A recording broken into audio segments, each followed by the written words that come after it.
I'm Matt James.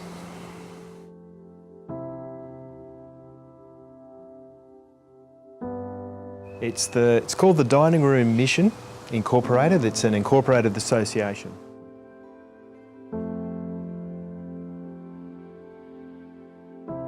So the aim of the ministry is to provide a safe place where people can come and get a meal on a Tuesday night, and a safe and peaceful place where they can sit down with their friends, enjoy a meal together and have a good night.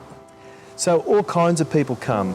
You might have a mum who's just recently had some domestic violence and she's looking for a safe place to bring her kids for a meal. You might have homeless guys who are living in the back of their car.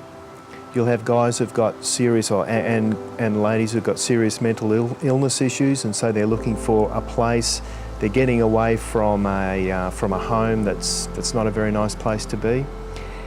And then you might just have general people from the community who enjoy coming to the dining room and eating with their friends.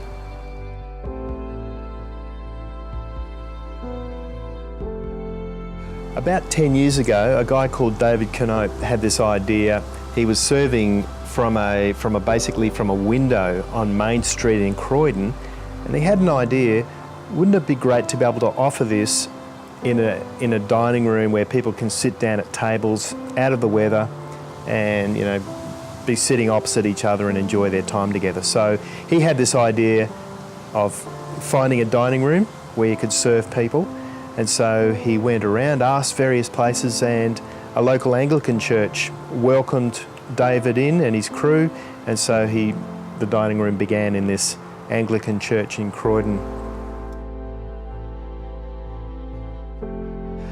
Well, Jesus is the King. He's the one that at the very end of time he's going to come and ask everybody to give an account for the lives that they lived. So for me, I would say Jesus is the Christ. He's the promised King who's going to come and restore all things, bring justice.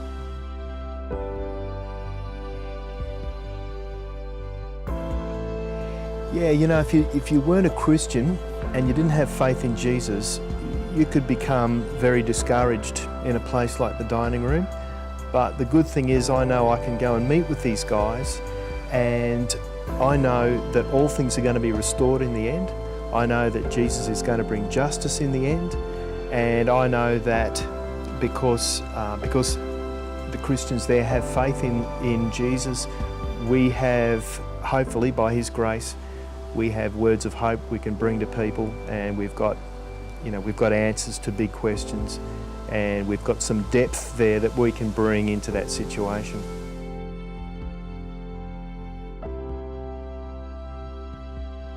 Yeah, I often think about what Paul writes in Ephesians in chapter 2, verse 10, where he talks about the good works that God has put before us. So we're saved by grace, and then Paul goes on and says, and God has put these good works to be done before you, and that's our purpose in life.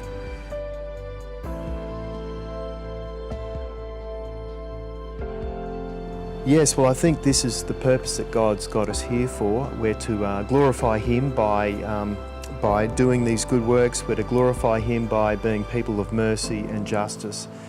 Like Jesus speaks a parable of a king who says to the people, I was thirsty and you gave me a drink. I was hungry and you gave me a meal. I was an outcast and you invited me in.